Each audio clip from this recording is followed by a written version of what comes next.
जो कहानी बनाई गई है पुलिस की तरफ से, तो जाहिर है आप सारे उसी कहानी को लेकर चल रहे हैं। लेकिन अगर आप माजी के जितने पुलिस मुकाबलों को आप देखेंगे तो ये एक ही स्क्रिप्ट चलता आ रहा है कि जिसमें कहा यह जाता है कि जी पुलिस निशानदेही के लिए लेके जा रही थी, मुलजम के साथी उसको छुड़ाने के लिए आए और उनकी फायरिंग से मुलजम मारा गया। ये घिसा पिटा सा स्क्रिप्ट हो गया हुआ है। ऐसा नहीं होता, हकाइक इसके बरक्स होते हैं। किसी की इतनी जरूरत नहीं है। ऐसे बहुत कम वाकयात मैंने अपनी सर्विस में देखे होने हैं कि पुलिस कस्टडी से कुछ छुड़ाने के लिए कोई इतनी दलेरी दिखाए। मकसद है कि ये एक पूरी प्लानिंग के तहत था और उसको उसके अंजाम तक पहुंचाना मकसूद था, वो पहुंचा दिया गया है। एहसन शाह पर कातलाना हमला होगा, ये रिपोर्ट्स थी। अमीर बलाज टीपू के दस्ते राज कैसर बट ऑफ लखू डेर को बुलाया भी गया था। ये बात तो बलाज टीपू ग्रुप शुरू दिन से कर रहा है। तीफी बट अब एहसन शाह को कत्ल करवाएगा और उसका इल्जाम बलाज टीपू ग्रुप पर करवाएगा, क्योंकि दुश्मनियों में फिर ये चीजें होती हैं कि काउंटर अटैक किया जाता है। एहसन शाह के मरने का सबसे बड़ा फायदा तीफी बट को पहुंचना और आने वाले वक्त में तीफी बट ने इस केस से क्लियर हो जाना है। नाज़रीन, लीडर टीवी से मैं हूं नायाब बदर। नाज़रीन, अमीर बलाज टीपू कत्ल केस का मरकजी मुलजिम जो है वो अपने कैफरे किरदार तक पहुंच चुका है, यानी कि एहसन शाह कल रात कत्ल कर दिया गया है। अब खुरम पाशा साहब मेरे साथ मौजूद हैं, उनसे मैं ये पूछूंगी कि पाशा साहब आप मुझे ये बताएं कि क्या ये प्लानिंग के तहत कत्ल किया गया है, ये वाकई एक जो मर्डर था या एक पुलिस मुकाबला था? इस पीछे, इस सारी बात के पीछे क्या स्नैरियो है, आप क्या देखते हैं, कैसे देखते हैं?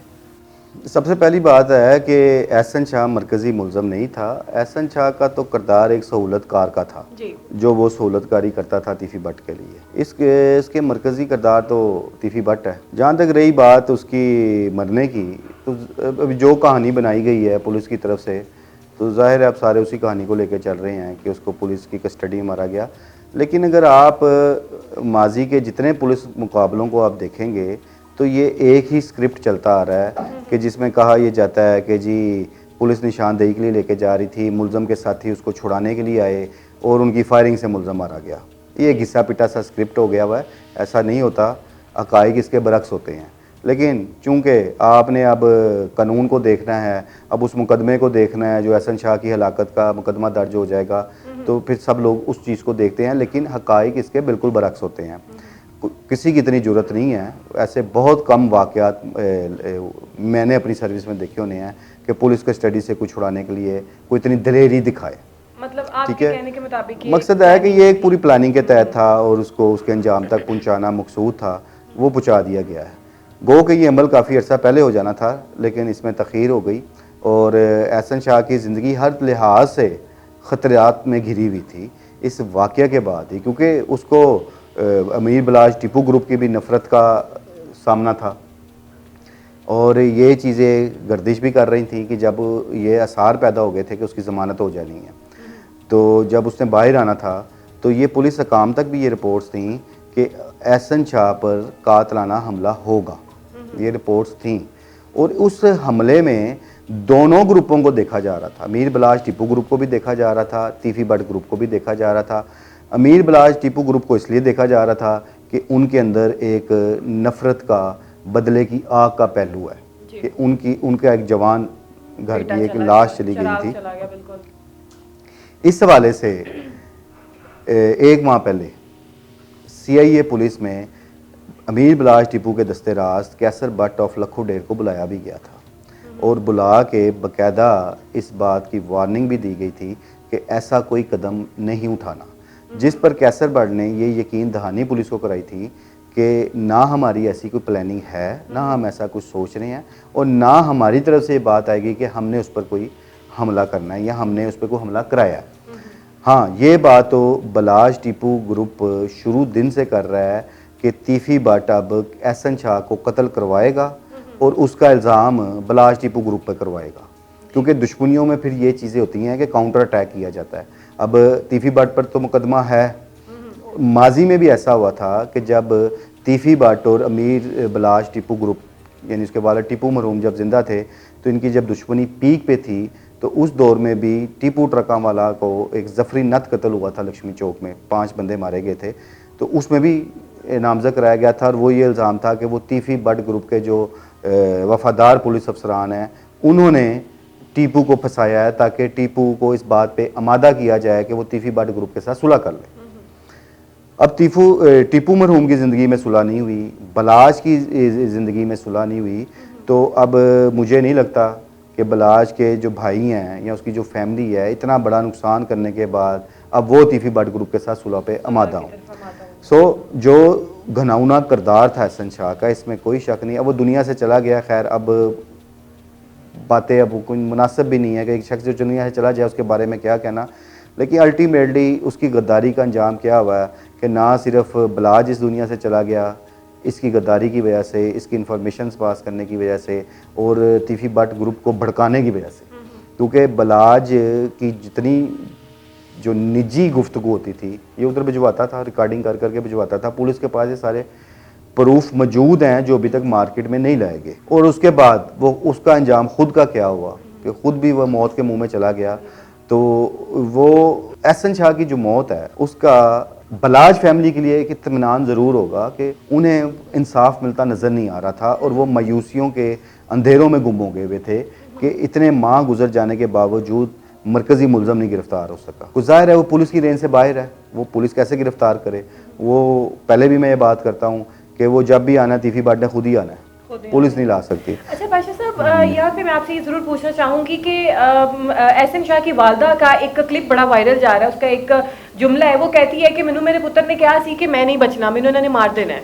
तो इसमें क्या सदाकत है? क्या उसको जो एहसन शाह है उसको ये मालूम था कि मुझे अब इन्होंने टारगेट करना ही करना है? मैंने आपसे पहले बात की है कि जो कल हुआ एहसन शाह के साथ ये बहुत पहले हो जाना था और एहसन शाह को इस चीज़ का पता था। तो जाहिर है उसने इतने माह पुलिस की कस्टडी में गुजारे हैं, उनकी तफ्तीश का सामना किया है, तो उसके सामने बहुत सारी चीज़ें थी तो उसको पता था कि मेरे साथ ये होना है। और डेफिनेटली ये एक पुलिस का स्टाइल भी है, ख़ुसूसन CIA वालों का, कि जब कोई मुलज़म को, चाहे वो डाकू हो चाहे वो चोर, जो भी कोई संगीन नोयत का मुलज़म उनके पास होता है तो पुलिस उसे पहली धमकी ही ये देती है कि तुझे मार देंगे, डराते हैं ताकि वो उससे गुलवाया जा सके कुछ सीन। तो एहसन शाह को ये चीज़ों का दौरान तफ्तीश कहा जाता होगा। तो बादशाह साहब, क्या इसीलिए आपने कुछ अरसा कबल अपनी एक पोस्ट शेयर की थी, उस पर आपने लिखा था कि एहसन शाह की जान को खतरा है? क्या इस सारे सिनेरियो के पीछे आपने वो पोस्ट लगाई थी? जो मैंने अभी स्टार्ट में आपको बात बताई है ना, वो पोस्ट उस तनाज़र में मैंने लगाई थी कि उस वक्त ये चल रहा था, ठीक है, तो उस वक्त मैंने ये लगाई थी कि उसकी जान को खतरा है। ओके। अच्छा बादशाह साहब, अब आप मुझे ये बताएं कि अमीर बलाज भी चला गया, एहसन शाह भी चला गया।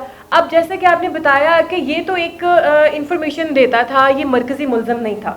अब जो इसका मरकज़ी मुलज़म है वो सबको पता है, लेकिन एहसन शाह की मौत का सबसे ज़्यादा फ़ायदा किसको हुआ है? अब कौन इस सारे मामले का फ़ायदा उठा रहा है? अगर आप कानूनी पहलुओं से देखें तो एहसन शाह के मरने का सबसे बड़ा फ़ायदा तीफी भट्ट को पहुँचना है।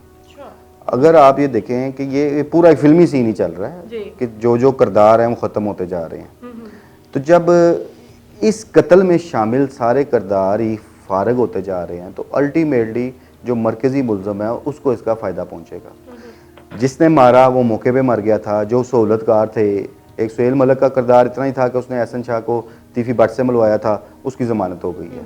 एहसन शाह का जो रोल था कानून के मुताबिक उसमें ज़मानत की गुंजाइश मौजूद है, उसकी ज़मानत हो जानी थी, लेकिन अब वो दुनिया से चला गया और पुलिस ने जो शवाहिद इकट्ठे किए थे उसमें उन शवाहिद में बहुत सा एक बड़ा हिस्सा जो था वो उन्हें एहसन शाह के ज़रिए मालूम हुआ था, जिसकी बुनियाद पर तीफी भट्ट को मरकज़ी मुलज़म करार दिया गया था।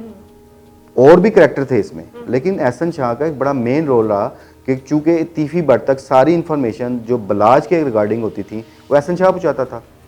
अब इस केस में कौन रह गया? एक तीफी भट्ट रह गया है, या एक बिलावल नाम का जो लड़का एक है जो तीफी भट्ट का कोई अजीज भी है।